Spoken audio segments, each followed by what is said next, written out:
প্রশাসনকে সাজিয়ে জামাত ইসলাম যেভাবে ইঞ্জিনিয়ারিং করেছে আপনার সেন্টারের ভোট কেন্দ্রের মধ্যে, জামাত ইসলাম বাংলাদেশ যারা সাতক্ষীরা 4টি আসন যেভাবে হোক না কেন তারা বিজয় লাভ করছে আমাদেরকে পরাজিত করে।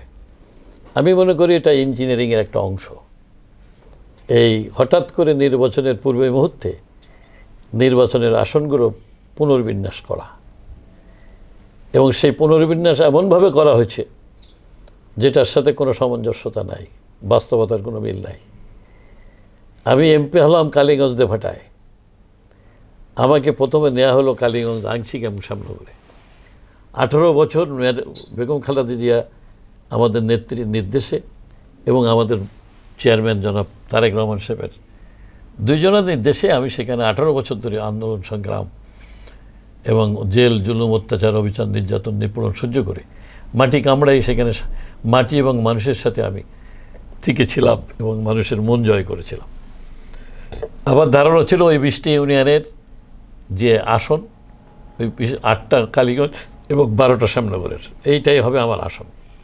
হঠাৎ করে নির্বাচন যেদিন হয়েছে তার 3 মাস আগে এই কুশীলবরা, জামাত ইসলামের কুশীলবরাই তারা তদবির তাগেদা করে যে কোনোভাবে হঠাৎ করে আপনার পুনর্বিন্যাস করে যে আশাশুনি উপজেলায় আমি জীবনে কখনো যাই নাই, যার সাথে আমার নির্বাচনী এলাকার কোনো সংযোগ ছিল না, যেখানে 95% লোক আমাকে কোনো দেখেনি, সেই উপজেলার 2.5 লক্ষ ভোট সহ 11টা ইউনিয়নকে আমার সাথে সম্পৃক্ত করে দিল কালীগঞ্জের সাথে। আর শুধু শ্যামনগরকে ডিটাচ করে দিল তারা, দিয়ে একটা ভয়াবহ অবস্থা সৃষ্টি করলো। না পেলাম আমি আমার সেই পুরনো ডেভাটা, না পেলাম আমার বর্তমান 18 বছরের কর্মক্ষেত্রের অনেক পরিশ্রমের যে ফলাফল কাঙ্ক্ষিত ঘরে তুলব। সবাই জানতো যে আমি বিপুল ভোটে জিতব। সাতক্ষীরা 4-এ, কালীগঞ্জের 8টা ইউনিয়ন আংশিক এবং শ্যামনগরের 12টা ইউনিয়নে। হঠাৎ করে যে মাত্র 3 মাস আগে এই ধরনের একটা ছন্দপতন ঘটল, তারা এইভাবে আসনগুলোকে পুনর্বিন্যাস করে সলসাতুরির মাধ্যমে যেটা করলো, এটা সমস্ত মানুষ অবাক হয়ে গেল।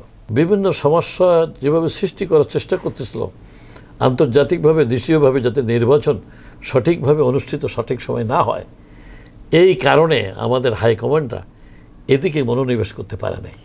যে প্রশাসনকে সাজিয়ে জামাত ইসলাম যেভাবে ইঞ্জিনিয়ারিং করেছে আপনার সেন্টারের ভোট কেন্দ্রের মধ্যে, প্রিজাইডিং অফিসার এবং অ্যাসিস্ট্যান্ট প্রিজাইডিং অফিসার তাদের দলের লোকদেরকে ডিসিকে এবং ইউনোকে বুঝায় সক্ষম হয়ে তারা ডেপুট করার পরে তারা সেখানে সেইভাবে যে ইঞ্জিনিয়ারিংটা করেছে, সেই ইঞ্জিনিয়ারিংটা প্রতিরোধ করার জন্য একটা পরিকল্পনা করা 1।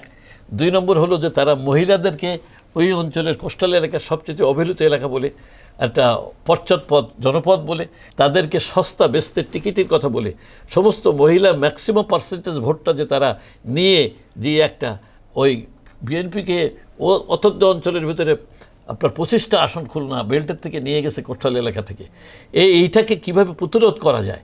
এই জন্য আমি ভেবেছি এখন থেকেই ইয়াং ছেলেরা এবং ইয়াং মেয়েদেরকে আপনার প্রশিক্ষণ দেবো এবং সম্পূর্ণ আমাদের যে 9টা সংগঠন আছে, অঙ্গ সংগঠন, সহযোগী সংগঠন, তার মধ্যে সম্পৃক্ত করব এবং তাদেরকে ট্রেনিং দেবো এবং তাদের বাছাই করে তাদের পিছনে অনেক সময় ব্যয় করব, করে তাদেরকে বিভিন্নভাবে তাদেরকে বুঝাবো বিষয়টা কি এবং কেন এই আজকে আমাদের সাতক্ষীরা অঞ্চল পশ্চাৎপদ।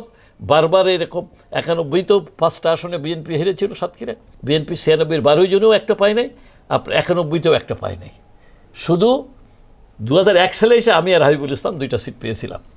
আবার এবার সেই একই ঘটনা ঘটল। 3টা নির্বাচনে বিএনপিকে শূন্য হাতে ফিরিয়ে দিল জামাত, তারা পরিকল্পনা করে। এই পরিকল্পনাটাকে নস্যাৎ করার জন্য যা কিছু করা দরকার সেই পরিকল্পনা নিয়ে আগাইতেছে। ইনশাল্লাহ আমি সফল হব।